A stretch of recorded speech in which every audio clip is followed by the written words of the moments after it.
Hello everyone, and congratulations to the class of 2020, as well as your parents, your teachers, and everyone who helped you get to this day. I never imagined I'd be giving a commencement speech with no live audience from my backyard, but it's giving me a much deeper understanding for what our YouTube creators go through. And I certainly never thought I'd be sharing a virtual stage with a former president, a first lady, a Lady Gaga, and a Queen Bee, not to mention BTS. I don't think this is the graduation ceremony any of you imagine. At a time when you should be celebrating all the knowledge you've gained, you may be grieving what you've lost. The moves you planned, the jobs you earned, and the experiences you were looking forward to. In bleak moments like these, it can be difficult to find hope. So let me skip right to the end and tell you what happens.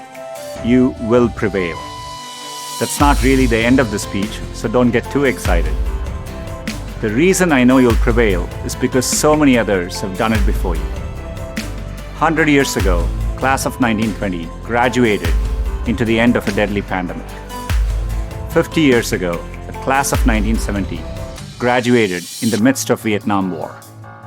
And nearly 20 years ago, the class of 2001 graduated just months before 9/11. There are notable examples like this.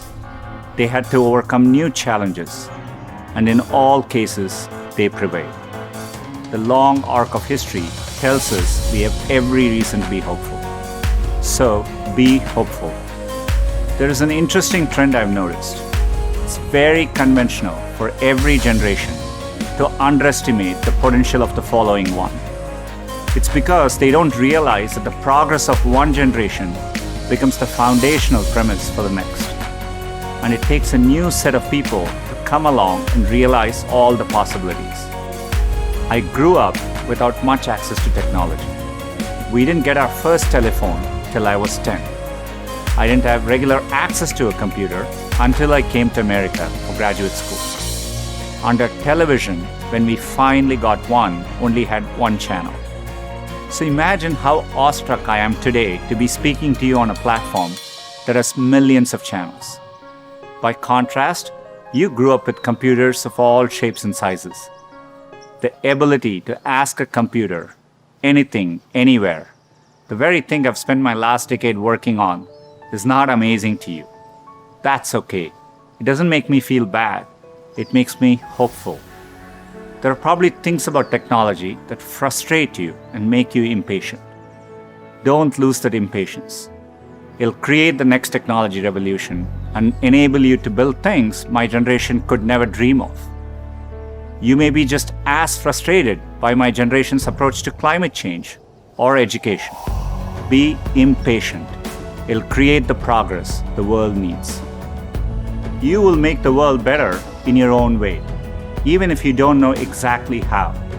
The important thing is to be open-minded so that you can find what you love. For me, it was technology. The more access my family had to technology, the better our lives got. So when I graduated, I knew I wanted to do something to bring technology to as many others as possible. At the time, I thought I could achieve this by building better semiconductors. I mean, what could be more exciting than that? My father spent the equivalent of a year's salary on my plane ticket to the US so I could attend Stanford. It was my first time ever on a plane. But when I eventually landed in California, things weren't as I had imagined. America was expensive. A phone call back home was more than $2 a minute, and a backpack cost the same as my dad's monthly salary in India. And for all the talk about the warm California beaches, that water was freezing cold. On top of all that, I missed my family, my friends, and my girlfriend, now my wife, back in India. A bright spot for me during this time was computing. For the first time in my life, I could use a computer whenever I wanted to. Completely blew my mind. And at that same moment, the internet was literally being built all around me. The year I arrived at Stanford was the same year the browser Mosaic was released, which would popularize the World Wide Web and the internet. The summer I left was the same summer that a graduate student named Sergey Brin met a prospective engineering student named Larry Page. These two moments would profoundly shape the rest of my life. But at the time, I didn't know it. It took me a while to realize that the internet would be the single best way to make technology accessible to more people. And as soon as I did, I changed course and decided to pursue my dreams at Google.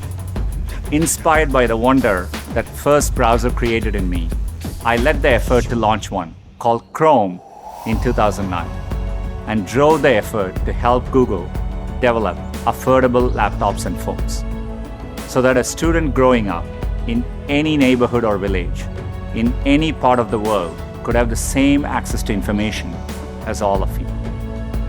Had I stayed the course in graduate school, I'd probably have a PhD today, which would have made my parents really proud. But I might have missed the opportunity to bring the benefits of technology to so many others.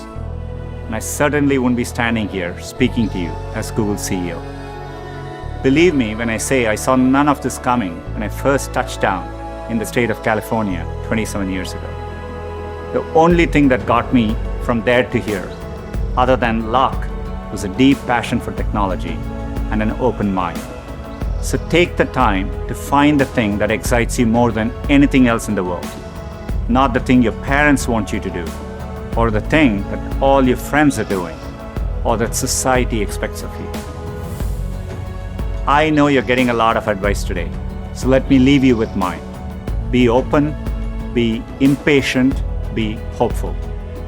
If you can do that, history will remember the class of 2020, not for what you lost, but for what you changed. You have the chance to change everything. I'm optimistic you will. Thank you.